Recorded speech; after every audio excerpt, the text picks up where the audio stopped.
तो भाई लोग स्क्रीन पर देख रहे हैं कि ज्योति भाभी एक गांव में गई हैं। कौन से गांव में गई हैं आप लोग स्क्रीन पर देख ही रहे हैं। कितनी मतलब औरत बैठी है उनके साथ, इसी के बारे में बात करने वाले हैं। अगर मेरे चैनल पर नए हैं तो ज़रूर लाइक सब्सक्राइब कीजिएगा।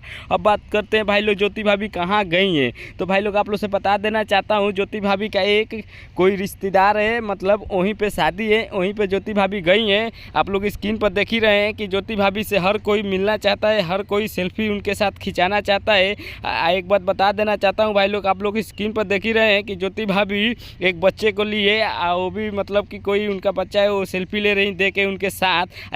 एक बात बता देना चाहता हूँ, किसी को भी बुरा लगे चाहे खराब लगे, भाई लोग पावर स्टार पवन सिंह अगर ज्योति भाभी एक साथ रहते तो अब लोग प्यारा सा एक नन्हा सा बच्चा नहीं हुआ रहता। इन लोग में क्या मामला है क्या नहीं हो तो पता नहीं, क्या कहीं पर भी जाते तो दूसरे का बच्चा खिलाते, अपना भी खिलाओ यार, क्या मामला गड़बड़, एक साथ रहो। अगर मैं गलत बोला हूँ तो भाई लोग ज़रूर गाली वाली दे दीजिएगा कमेंट में, अगर सही बोला हूँ तो ज़रूर लाइक कीजिएगा सब्सक्राइब कीजिएगा।